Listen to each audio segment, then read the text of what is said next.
19वीं सदी का अंत। अमेरिका का डेटन शहर एक छोटी सी साइकिल वर्कशॉप के भीतर धातु के पुर्जों और औजारों के बीच खामोशी पसरी है। विल्बर और ओरविल राइट की मेज पर एक वस्तु रखी है जो बाकी सब चीजों से अलग है। यह बांस और कागज से बना एक छोटा सा हेलीकॉप्टर है। इसकी पंखुड़ियां मुड़ चुकी हैं और कागज जगह जगह से फट गया है। यह खिलौना उनके पिता बचपन में घर लाए थे। जिस दिन यह खिलौना उनके हाथों से टूटकर जमीन पर गिरा, उसी दिन से दोनों भाइयों की नजरें जमीन से हटकर आसमान की ओर टिक गईं। वर्कशॉप के भीतर हवा में ग्रीस और लोहे की गंध है, लेकिन उनकी सोच कहीं और है। वे इस टूटे हुए ढांचे को गौर से देखते हैं। यह केवल एक खिलौना नहीं है, बल्कि एक चुनौती है। वे जानते हैं कि जो चीज एक बार हवा में तैर सकती थी, उसे दोबारा हवा का सीना चीर कर ऊपर उठना होगा। साइकिल के पहियों को ठीक करने वाली उनकी उंगलियां अब नक्शे बनाने और गणना करने में व्यस्त हैं। वे जानते हैं कि गुरुत्वाकर्षण की बेड़ियां लोहे की नहीं, बल्कि भौतिकी के नियमों की हैं। वर्कशॉप की खिड़की से बाहर की दुनिया उन्हें पागल समझती है, लेकिन अंदर वे उस दिन की तैयारी कर रहे हैं। उन्होंने ठान लिया है, वे खुद हवा में उड़ेंगे। साइकिल की दुकान का काम जारी है। रिंच और पेचकस की खनक के बीच विल्बर और ओरविल की नजरें दुकान की चौखट से बाहर निकल जाती हैं। पास के पेड़ों की डालियों पर बैठे पक्षी उनका ध्यान खींचते हैं। वे काम रोक देते हैं। एक पक्षी ने पंख फैलाए और उड़ान भरी। दोनों भाई एकटक उसे देखते हैं। वे देखते हैं कि कैसे पक्षी हवा के झोंके के साथ अपने पंखों के कोण को बदलता है। जब हवा दाईं ओर से आती है, तो पक्षी का एक पंख थोड़ा मुड़ जाता है और शरीर का संतुलन बना रहता है। वे इस गति को अपनी उंगलियों से हवा में दोहराते हैं। यह केवल प्रकृति का सौंदर्य नहीं है, यह एक यांत्रिक रहस्य है। वे दुकान के फर्श पर पड़े पुर्जों को भूल जाते हैं। ओरविल एक कागज पर पक्षी के पंखों के उस झुकाव को रेखांकित करता है। विल्बर हवा की दिशा को समझने के लिए बाहर की धूल को उड़ते हुए देखता है। वे समझ जाते हैं कि उड़ान का अर्थ केवल पंख फड़फड़ाना नहीं, बल्कि हवा के दबाव को नियंत्रित करना है। दुकान के भीतर साइकिल के पहिए घूम रहे हैं, लेकिन उनकी आंखों में अब केवल पक्षियों के पंखों की वह सूक्ष्म हलचल बसी है। उन्होंने प्रकृति की इस कला को अपनी वर्कशॉप का नया पाठ बना लिया है। अब वे जानते हैं कि उन्हें क्या बनाना है। वे साइकिल के फ्रेम और पक्षियों की उड़ान की तकनीक को एक साथ जोड़ने की योजना बुनने लगे हैं। बेसोस विल्बर और ओरविल ने दुकान के पीछे के हिस्से को एक गुप्त प्रयोगशाला में बदल दिया है। उन्होंने लकड़ी के तख्तों और एक पुराने पंखे की मदद से एक छोटा सा विंड टनल तैयार किया है। यह कोई साधारण बक्सा नहीं है, बल्कि हवा की ताकत को नापने का एक यंत्र है। ओरविल ने टनल के भीतर पंखों के अलग अलग आकार के मॉडल रखे हैं। विल्बर ने पंखे को चालू किया। हवा की गड़गड़ाहट शुरू होती है। वे टनल के भीतर धुआं छोड़ते हैं ताकि हवा के प्रवाह को देखा जा सके। धुआं पंखों के ऊपर से गुजरते हुए मुड़ता है। वे अपनी नोटबुक में हर सेकंड की गणना नोट कर रहे हैं। जब हवा का दबाव बढ़ता है तो मॉडल कांपने लगता है। एक बार दबाव इतना अधिक हो गया कि लकड़ी का ढांचा टूटकर बिखर गया।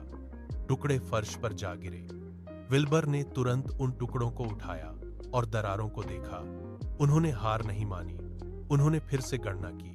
वे पंखों के कोण को 1 डिग्री और बदलते हैं। फिर से पंखा चलता है। इस बार मॉडल हवा में स्थिर रहता है। वे घंटों तक यही करते हैं। वे हवा के भौतिकी को समझने वाले शोधकर्ता बन गए हैं। दुकान के बाहर लोगों की भीड़ जमा है। वे उंगलियों से वर्कशॉप की ओर इशारा करते हैं और हंसते हैं। एक राहगीर जोर से चिल्लाता है, साइकिल ठीक करने वाले अब आसमान नापेंगे। हंसी की आवाज दुकान की खिड़कियों को पार करती है। विल्बर और ओरविल अंदर काम कर रहे हैं। वे हथौड़े की चोट और धातु के घिसने की आवाज में उस उपहास को दबा देते हैं। ओरविल ने कान पर हाथ रखा, फिर उसे हटाकर वापस अपने काम में जुट गया। विल्बर ने खिड़की के पर्दे को थोड़ा और खींच दिया ताकि बाहर की भीड़ उनकी नजरों से ओझल हो जाए और वे एक दूसरे को देखते हैं, कोई शब्द नहीं बोलते। उनकी आंखों में केवल वही लक्ष्य है जो उन्होंने बचपन में उस खिलौने को टूटते देख तय किया था।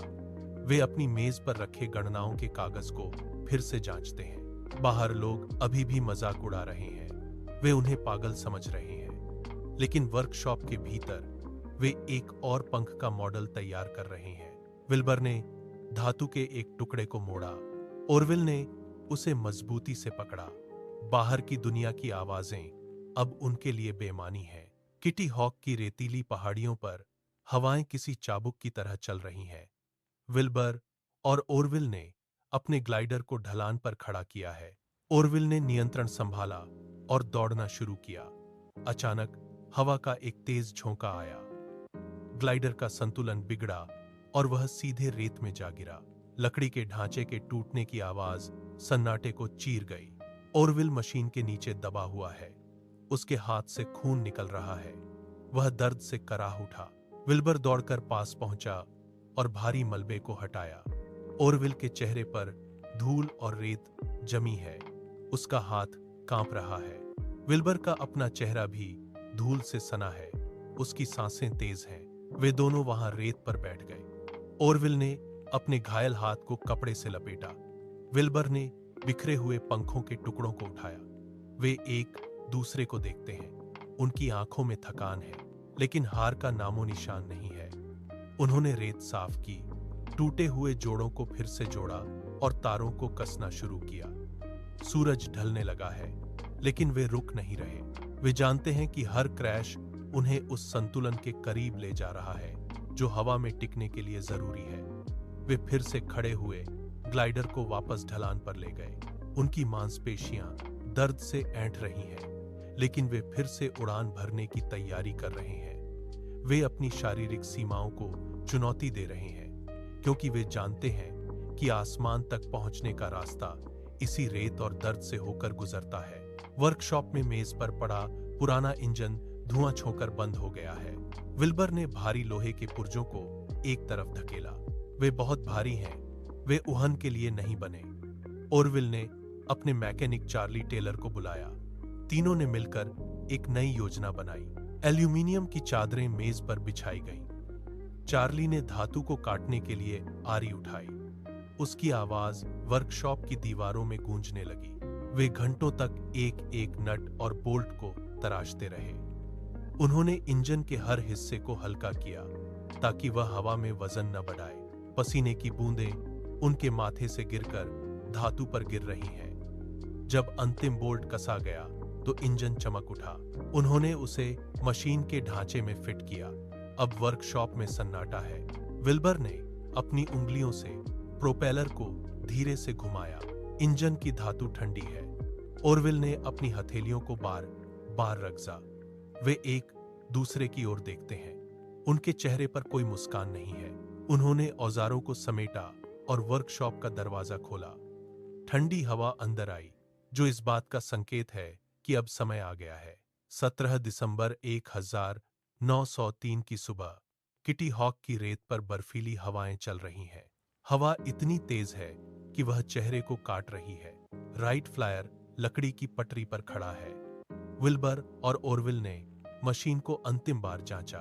ओरविल आगे बढ़ा और मशीन के निचले हिस्से में पेट के बल लेट गया। उसने अपने हाथों को नियंत्रण लीवर पर मजबूती से जमाया। उसके पैर रडर के पास स्थिर हैं। विल्बर मशीन के बगल में खड़ा है। उसने प्रोपेलर के ब्लेड को अपने दोनों हाथों से पकड़ा।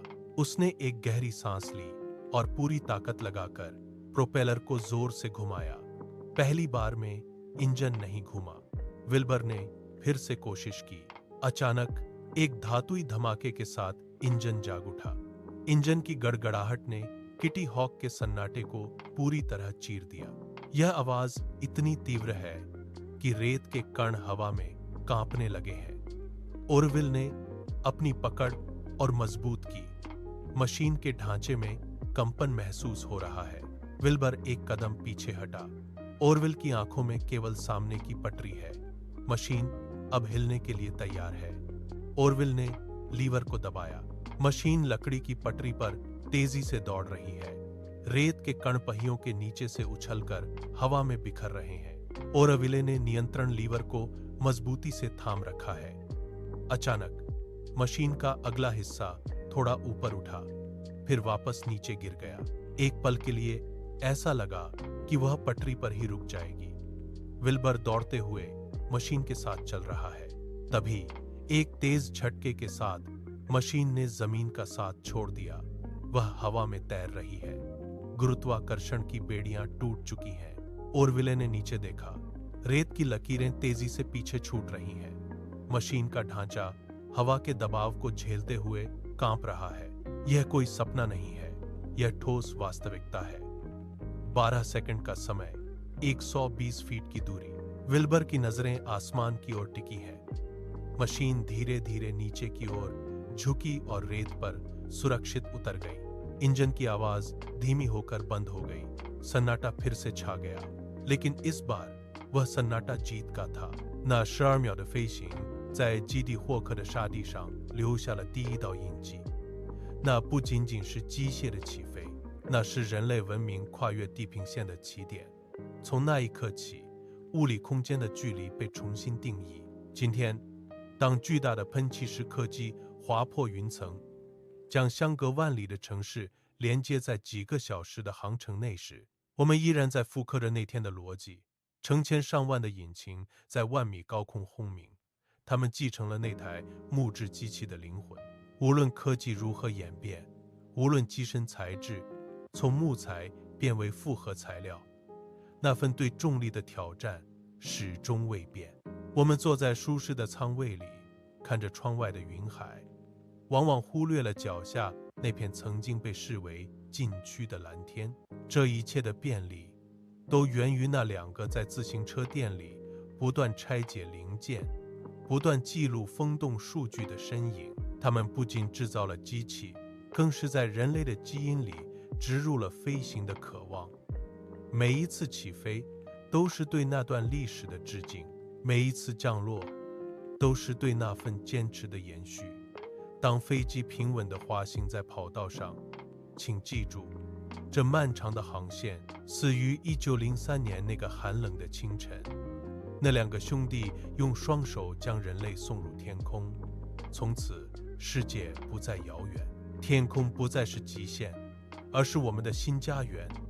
那份勇于探索的意志，已化作人类文明永恒的动力，引领我们飞向更远的星辰。